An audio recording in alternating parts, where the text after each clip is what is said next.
Gimana caranya kita ngerasain semangat pergi ke masjid atau semangat menyebut nama Allah, semangat melibatkan Allah itu kayak semangat kita nge-break ketika kita dalam bekerja atau mungkin break me time kalau untuk kita pribadi gitu ya, butuh me time ketika kita penat dengan urusan keluarga, kita penat dengan urusan pekerjaan, kita capek dengan berbagai macam masalah, akhirnya kita butuh waktu untuk sendiri. Kita butuh me time atau mungkin kita butuh waktu untuk berdua dengan pasangan kita, sehingga kita mungkin jalan kemana, makan di mana, nonton apa, dan seterusnya. Itu kan semangat gitu ya. Bahkan kalau udah dijadwalin, misalnya kalau malam minggu besok kita misalnya mau nonton film misalnya, itu belum kejadian tapi udah bisa bikin break di hati kita, udah bisa bikin lega gitu. Walaupun kita punya banyak beban, tapi pas tahu minggu besok kita mau jalan nih, kan jadi nyaman ya. Sebesar apapun masalah kita, tetap aja semangat. Kenapa bisa gitu? Karena kita nganggap nonton itu break. Nonton itu refreshing buat kita. Bisa benar-benar menyegarkan semangat kita. Atau kalau teman yang senang musik misalnya. Gimana semangatnya kita? Misalnya pas tahu datang grup-grup musik idola kita. Sebutlah kalau anak-anak reggae misalnya datang grup musik reggae yang dari Brazil gitu atau dari Jamaika datang ke Indonesia, atau anak-anak rock atau NoFX misalnya datang untuk anak-anak punk rock misalnya atau duet sama manggung bareng dengan Rosemary. Wah kan itu kan kapan gitu ya. Terus beli tiket, udah gitu kita lihat tiketnya setiap hari, dilihat lagi tiketnya, padahal tanggalnya udah dihafal tapi masih ada dilihat-lihat terus. Kenapa? Karena kita ngerasa itu sesuatu yang benar-benar bisa nyelesain atau bisa menenangkan kita. Atau siang hari ketika malamnya kita akan nonton bola final Liga Champion antara Real Madrid melawan Manchester United misalnya. Siang itu kan kita udah nyiapin kopi, udah nyiapin kacang, udah nyiapin cemilan-cemilan, udah ngajak teman-teman kita kalau perlu nontonnya itu yang layarnya agak gede gitu. Nontonnya bareng-bareng, nggak akan tidur. Wah, kita udah planning, udah bikin rundown-nya, udah bikin itinerary-nya, kita bakalan ngapain, sehingga siangnya aja kita udah semangat gitu. Padahal nontonnya masih ntar malam, tapi dari siangnya kita udah semangat.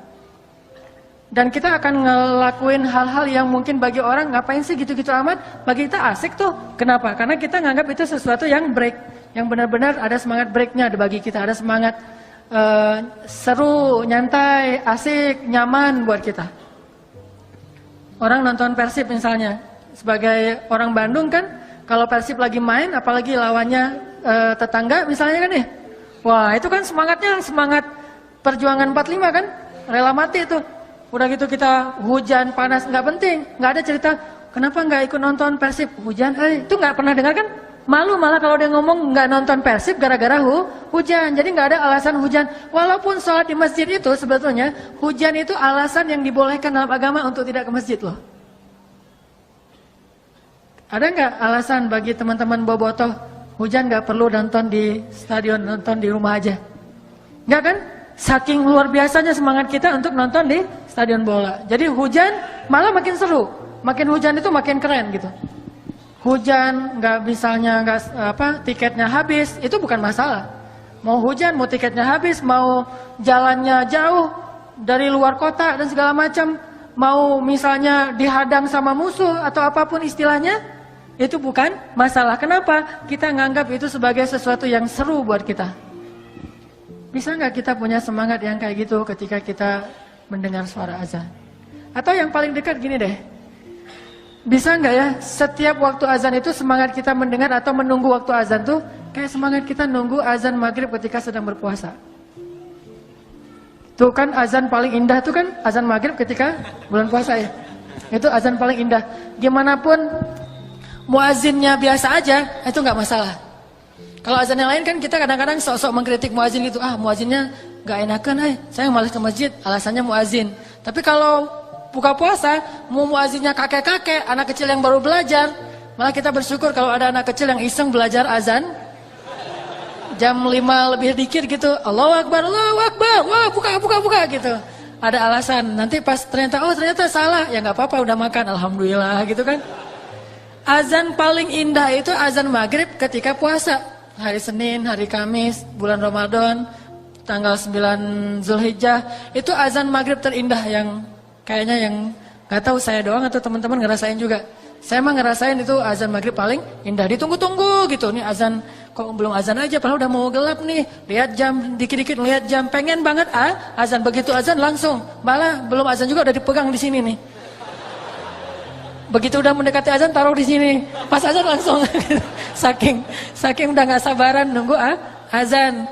Bisa nggak kita punya semangat menunggu azan yang kayak gitu, tapi untuk waktu-waktu yang lain?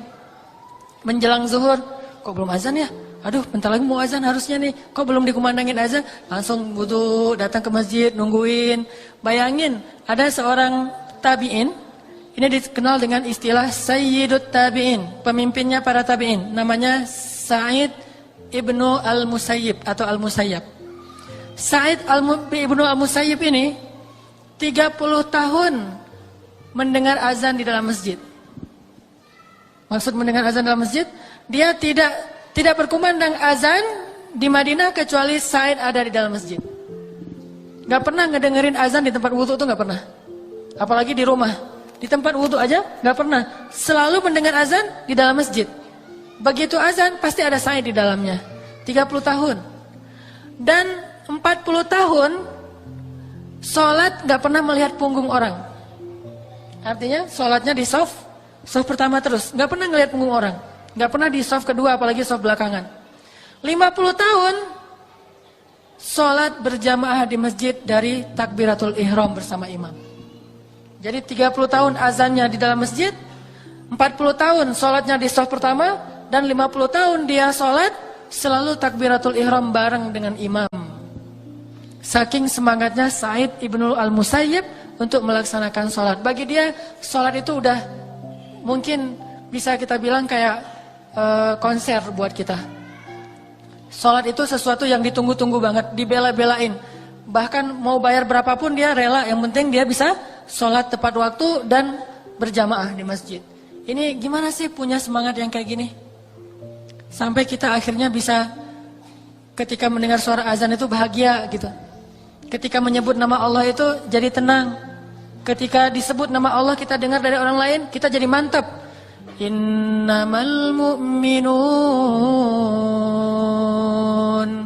Innamal mu'minuna alladzina idza dzukirallahu wajilat qulubuhum. Mukmin yang sebenarnya jika disebut nama Allah hatinya gemetar. Wa idza tuliyat 'alaihim ayatuhu zadatuhum imana. Kalau dibacakan ayat Allah, imannya bertambah. Wa 'ala rabbihim yatawakkalun. Bertawakal kepada Allah Subhanahu wa taala, berserah diri kepada Allah. Bisa enggak sih pas dengar azan kalimat Allahu Akbar, Allahu Akbar, langsung gemetar hatinya, gemetar rindu gitu. Kita pengen banget, saya pribadi tuh pengen banget begitu dengan azan tuh rindu gitu. Aduh, dipanggil sama kekasih saya nih, langsung wudhu, langsung datang ke masjid dengan perasaan berbunga-bunga, bahagia, dipanggil. Kayak kita di miss call oleh calon kita. Saya bilang calon ya. Kalau saya mah di miss call sama istri. Tapi beda sih di miss call sama istri sama calon gitu beda. Di miss call sama calon itu lebih cepet datangnya gitu ya. Di miss call sama istri ini pasti mau nagih uang bulanan ini mah. Coba bayangin di miss call oleh istri kita, di miss call oleh calon kita, atau mungkin bagi sebagian orang di miss call oleh pacarnya. Itu miss call tuh di capture sama dia. Lagi miss call keluar suara dia yayang gitu ya, capture, langsung capture. Jam, tanggal dan segala macam di capture, wah bangga dilihat-lihat. Sekali dapat SMS dihafal SMS-nya. Cuma satu SMS yang dia nggak berani hafal. Lo gue N, itu nggak dihafal sama dia. SMS putus. Kalau SMS, ya saya terima atau apapun lah bahasanya, saya belum pernah diterima soalnya ya. Jadi nggak tahu gimana sih rasanya diterima nembak gitu. Bilang, aku suka lo sama kamu mau nggak jadi pacar aku? Terus dia jawabnya gimana sih? Kalau yang saya soalnya keseringan dibilang enggak sih, soalnya jadi nggak. Jadi nggak ngerti rasanya iya tuh gimana gitu. Satu-satunya iya yang saya dapatin itu iya menikah. Alhamdulillah gara-gara itu jadi terjaga. Kalau iya untuk jadi pacar belum pernah, jadi nggak tahu rasanya gimana gitu. Yang sering itu enggak males gitu banget sih sama saya. Jadi gimana bahagianya kita mendapatkan panggilan dari orang yang menurut kita cintai, kekasih kita, idola kita dan seterusnya. Bayangin nggak usah kekasih, idola kita aja nge-like postingan kita kan bahagia banget tuh. Ada 1000 like, 999 itu nggak berarti tanpa yang satu itu. Like dari idola kita banget gitu. Wah ternyata dia nge-like saya loh gitu. Langsung nunjukin postingan berikutnya apa? Like itu yang diposting gitu. Jadi dapat like dari yang kita idolain itu di capture, diposting lagi. Di like lagi sama dia 2 kali. Akhirnya dia males juga, akhirnya dia unfollow.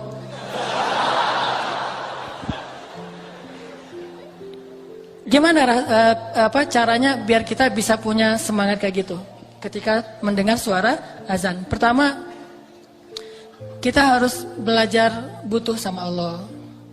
Karena kalau kita butuh, pasti kita akan nunggu-nunggu nih. Kalau kita ngerasa butuh sama Allah, pasti kita akan lebih ringan untuk datang kepada Allah. Analogi paling gampang tuh, saat kita dalam banyak masalah kan kita jadi gampang sholat ya. Kalau lagi banyak masalah, sholatnya khusyuk. Lagi banyak masalah, tahajud. Berapa juz? 1 juz. Aduh, gak ada yang 2 juz ya. Gitu. Kalau lagi diputusin, nyari yang 2 juz. Kalau lagi nyambung, nyarinya yang 2 ayat. Gak ada yang 2 juz. Saya lagi pengen yang 2 juz. Jangan yang 1 juz. Di Al-Latif mah cuma 1 juz doang. Saya pengen yang 1 rakaatnya itu 3 lembar. Jadi 10 rakaat. 10 rakaat itu 3 juz. 30 lembar. Oh ada tuh. Di mana? Di Mekah. Kata dia. Di Baghdad. Nah artinya kok bisa ketika kita lagi banyak masalah sholatnya ringan? Coba pas lagi banyak masalah pasti ke masjidnya rajin kan? Wudhu langsung udah ada di masjid. Malah kita sering nunggu-nunggu muazin. Begitu muazin telat dikit aja langsung kita yang azan. Azannya baper lagi tuh. Hayalah sholahnya, hayalah sholah. Perhatiin gue dong gitu ya. Yeah. Hayalah sholahnya irama kurdi, tapi kurdi yang paling baper. Kalau kurdi kan hayya 'alas shalah.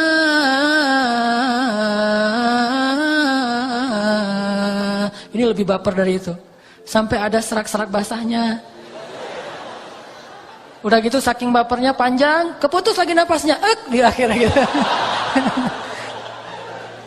Ini semangat ke masjid. Kok bisa? Karena kita ngerasa butuh sama Allah. Ya Allah, lembutkanlah hati bapaknya supaya bapaknya itu butuh kan? Jadi semangat. Lagi banyak hutang. Ya Allah, mudahkanlah saya dalam membayar hutang. Kalau perlu tolong lembutkan hati orang itu supaya melunaskan hutang saya. Gitu.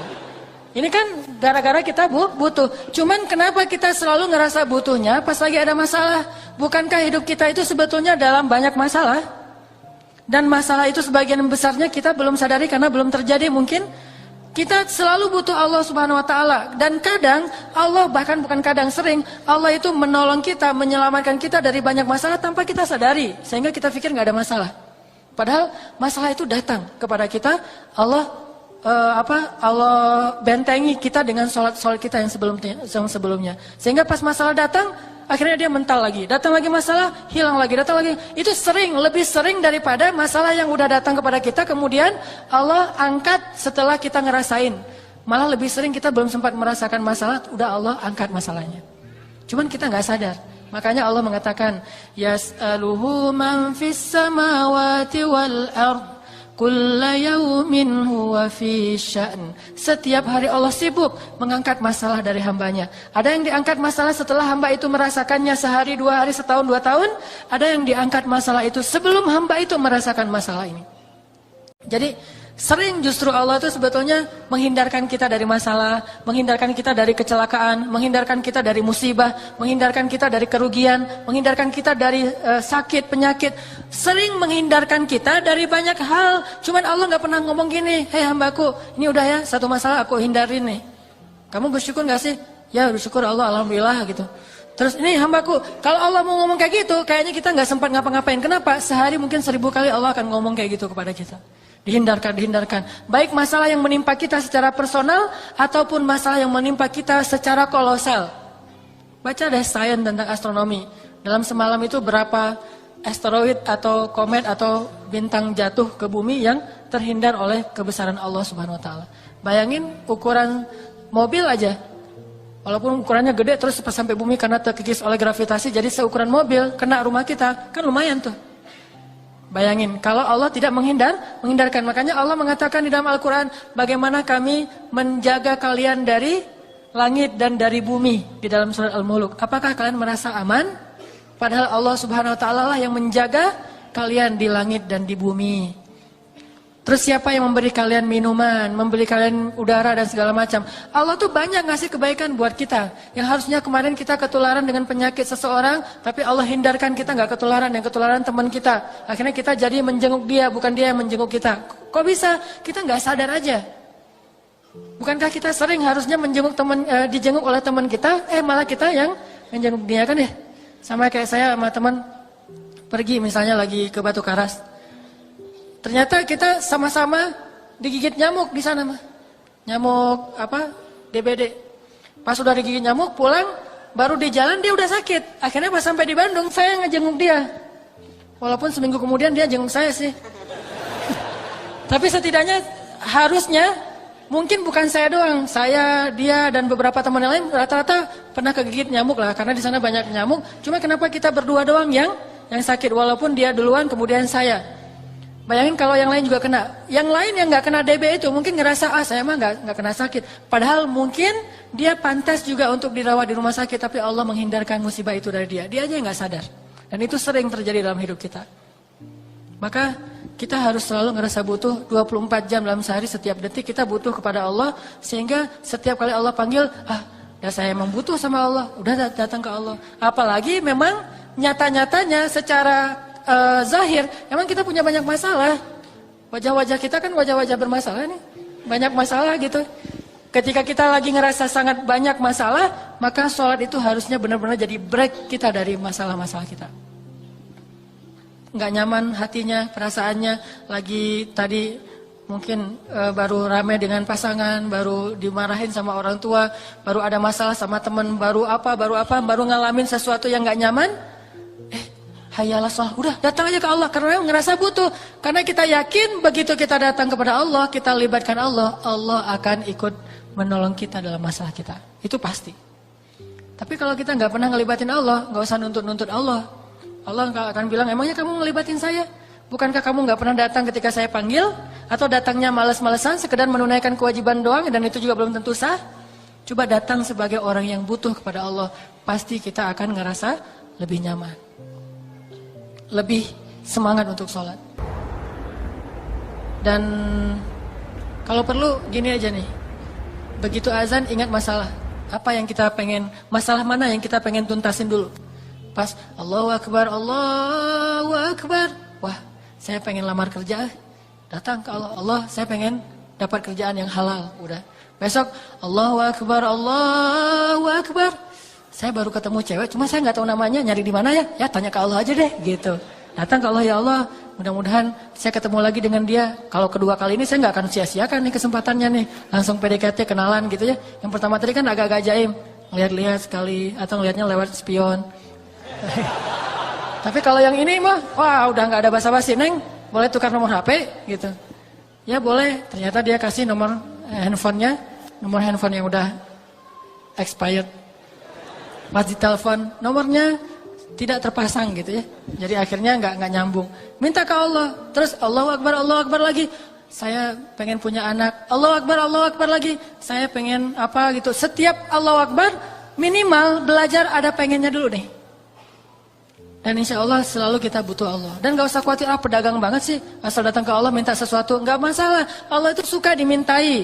Allah itu suka dicurhatin. Allah itu suka kalau hambanya itu merengek di hadapan Allah. Istilah bahasa Arabnya itu ilhah. Allah itu suka kepada hamba yang suka ilhah, merengek. Allah gitu. Ngomong, ada apa ya abdi, ada apa? Allah, ini ada masalah dikit nih. Kenapa? Aduh, saya mah jerawatan Allah. Gimana ya caranya? Ini bukan main-main ya. Kenapa? Karena Nabi bilang apa? Mintalah kepada Allah walaupun garam. Jadi kalau urusan sepele kayak garam aja minta ke Allah, apalagi urusan jerawat, kan itu lebih berbahaya itu. Menentukan nasib kita kan jerawat mah ya. Apalagi jerawatnya gede di hidung satu, di ini satu, kelihatan banget. Kan menentukan nasib banget. Kamu orangnya jorok, gak mau sama kamu kan gitu ya. Makanya jerawat itu bukan masalah sepele. Kalau garam aja kita minta sama Allah, apalagi bab jerawat. Allah, kenapa wahai hambaku pengen langsing, gitu. Pengen langsing minta sama Allah. Allah, kenapa hambaku pengen ada kumis, udah pakai wardoyok belum keluar juga, gitu. Minta sama Allah. Bukan kumis, mungkin janggut kali ya. Saya pengen ikut sunnah ya Allah, cuman saya mah bukan ingkar sunnah, memang nggak ada kumis ya Allah, udah nggak ada janggut, udah dikasih banyak segala macam kemiri, wardoyok, segalanya belum keluar juga sehelai gini ya Allah, malah jadi aneh gitu. Malah jadi aneh. Minta kepada Allah walaupun gak garam. Tapi bukan bermain-main dengan Allah. Karena kita ngerasa Allah mah tempat segala meminta. Semuanya ada di sisi Allah. Kebaikan itu ada semuanya di sisi Allah. Tabarakalladzi biyadihil mulk wa huwa ala kulli syai'in qadir. Ya ayyuhalladzina amanu ista'inu bis sabri was salah. Wahai orang yang beriman, mintalah pertolongan kepada Allah dengan sabar dan salat.